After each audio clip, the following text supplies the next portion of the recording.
Today we have the announcement of the alpha testnet for Binance's decentralized exchange, and I feel like this is a very appropriate time to start talking about all the FUD going on with Binance. And as my channel name would lead you to believe, I wanted to take FUD and deal with it here on this channel. I don't always do that, I know, and people have accused me of being way too positive of a channel to be called FUD TV, but regardless, I want to deal with some FUD right now. And you know, I think FUD as an emotion is something that brings us together. It makes you want to do research. It makes you want to know more. It makes you feel a little bit helpless, and doing more research and learning helps deal with FUD. And so that's kind of what the ethos of FUD TV was all about. And so I hope that clarifies for anybody wondering why it's called FUD TV. It's for episodes just like this. Now, before I dive into this, we're going to be talking about the concepts of, you know, right and wrong, of good and bad. And as we do this, I just want you to understand my perspective. My lens that I analyze things from is one of pragmatism. Look at what happened with the explosion of Bitcoin. It created and paved the way for all these other coins. Then look at Ethereum exploding, paving the way for all these ICOs, dApps, other platforms to launch really on the back of its success and its community that it built. So if you keep that in mind, that if we have huge, standout, massive successes in this community, in this movement, in this industry, it will pave the way and open the cryptocurrency industry for the rest of the world. It's creating more cryptocurrency users. It's crypto versus non-crypto. We're looking at the non-coiners and trying to bring them in. So the more that we have huge outright successes that people look at and go, you know what, that's amazing, I want to be a part of that, the more we can attract more people into the space. And that to me is the ultimate goal of this entire movement. And so as I analyze projects, it's really at that question of what's advancing the movement, what's advancing the entire industry. It's tricky when you use morality as a way to judge tech startups or technology products, or, you know, essentially free markets. Good and bad becomes tricky because there's always multiple ways to view any different action. Decentralization is about freedom. In the end, if something is not desired by the masses, the market will choose the better option. The market will choose not to patronize that coin, that service, that product. And so when I look at success and failure, I'm looking more from an analytical and pragmatic lens as to what is working and what will work in the long term. And with me, with my ultimate goal, my ultimate vision is at bringing more non-coiners into the crypto universe and essentially speeding up this cryptocurrency revolution. So with that in mind, let's tackle some FUD going on with Binance. So first off, I want to address the idea of, is Changpeng Zhao or CZ a good guy? Now, to me, the question of whether CZ is a good person or not is one that I can't really answer because I don't know this guy. If you look at all the most successful CEOs in history, Mark Zuckerberg, Jeff Bezos, Steve Jobs, if you came here to cryptocurrency land to earn your financial freedom and that you're here to make good investments, I don't think necessarily looking at the CEO and asking yourself, is this a good person, is the right way to look at it. We don't know anything about Satoshi Nakamoto and his personal life. He might very well have been the worst person ever, but he was smart enough to create Bitcoin, and that's what we value, is the technology. 2, is Binance too powerful? Again, total decentralization, total freedom doesn't mean equality. That is socialism or, you know, communism, to say everyone is equal.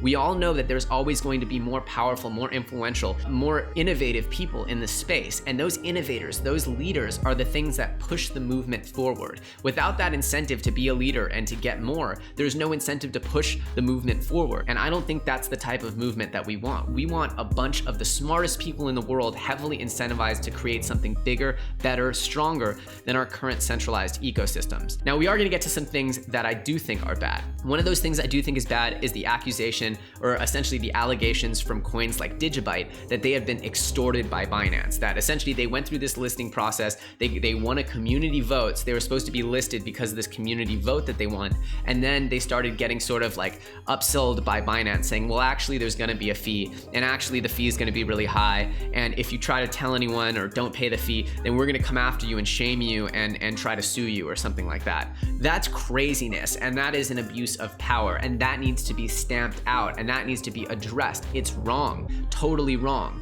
very, very wrong. I disavow that, I condemn that, very, very wrong.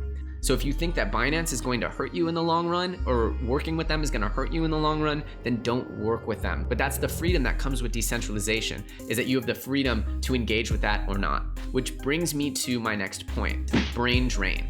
there was an allegation made recently by BlockNet that they were being drained of their competitive advantages during the application process to Binance. BlockNet is a decentralized exchange, and during the application process, they were being asked a ton of heavily detailed and intricate questions about how they were setting up their consensus and different incentives and penalties and voting and all these very, very minuscule details about how they're setting up their blockchain. Now, I personally have my own opinion on this, as I developed a language learning game and had some very extensive meetings with Rosetta Stone about doing an integration deal. Why? Because it would have been a huge amount of revenue for my company. So I made the choice to go and reveal our strategic approach to them in the hopes that they would want to do the deal with us. Did I weigh the pros and cons of giving them this information before I did it? Yeah, I did. And I made the decision that it was worth the risk to potentially get this huge windfall deal. In the end, they didn't do the deal. That's the same thing that's going on with these coins that are trying to list on Binance, like BlockNet.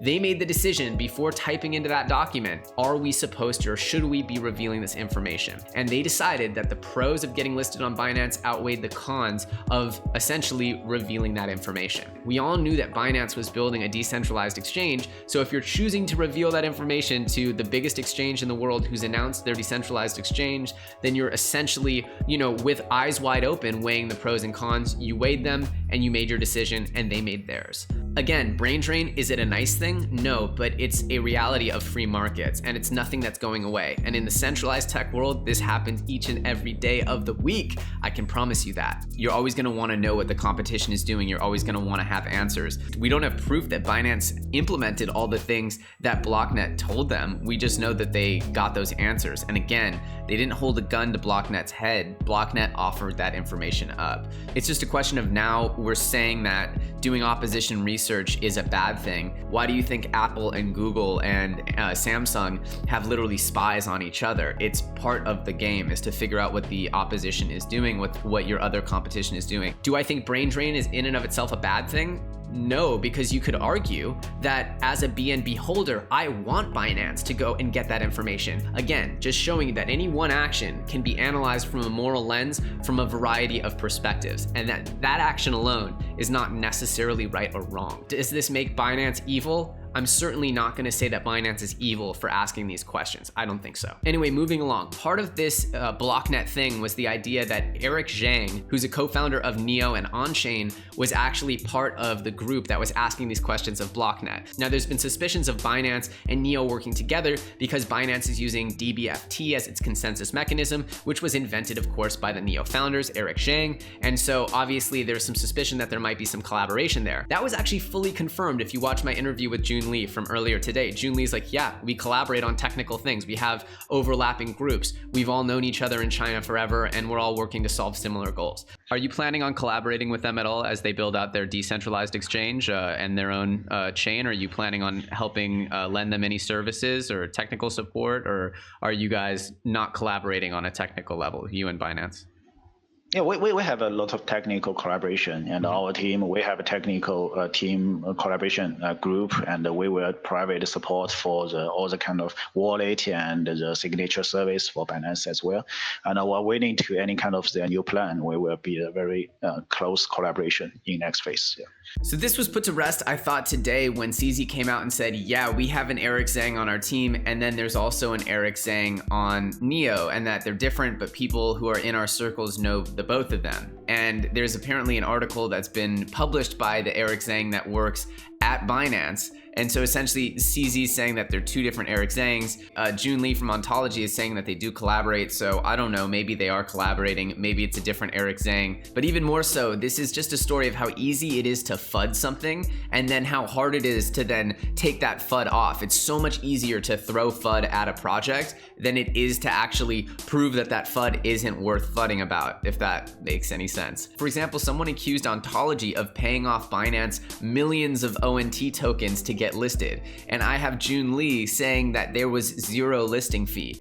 Yes. Was there a listing fee when you first launched Ontology onto Binance? No. I can confirm that. Binance is return all those kind of token to you, and without any listing fee. Yeah. June Lee of Ontology, and I don't know, June Lee doesn't strike me as an actor really, and so you guys tell me, does it seem like June Lee is acting here?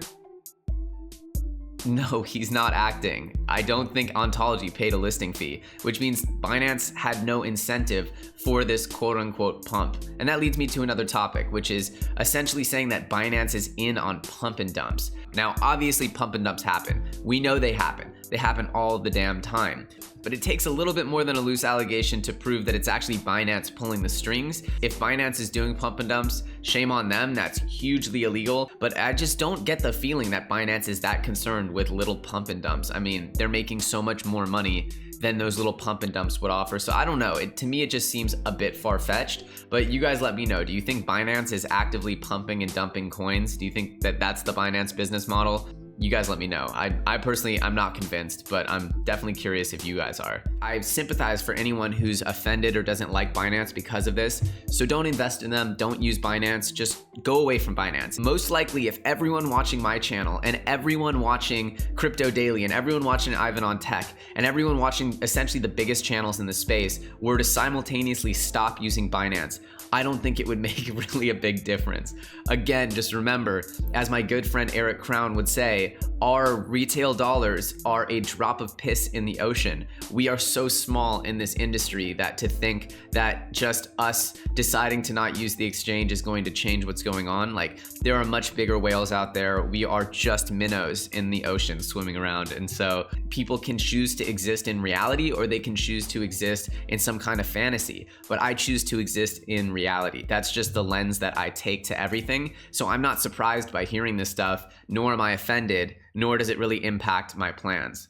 You know, cryptocurrency is this big. Are we trying to remain this big and infight in this little sector of the world? Or are we trying to grow and occupy the rest of the world, during which the blocknets and all the other coins that felt wrong, digibytes, all of them will have a much higher chance of success. Next, I want to talk about the DEX itself and the idea that these fees, these exorbitant fees, are wrong and that they're contributing to essentially some cash machine for Binance. Without a doubt, this is going to create a lot of demand and utility for the BNB token. And if you haven't heard, essentially it's going to cost about $100,000 to create a coin on BinanceChain. It will put a ton of demand on the BNB token, and it will also create a ton of, fees that get distributed to the nodes running BinanceChain, which we don't know how decentralized that would be. Essentially the amount of coins you have is going to contribute to how much you get paid back. It's going to disproportionately benefit Binance and the BNB token holders, which they are, the biggest one. There's no doubt this is going to benefit Binance, but it also works as an anti-spam mechanism where essentially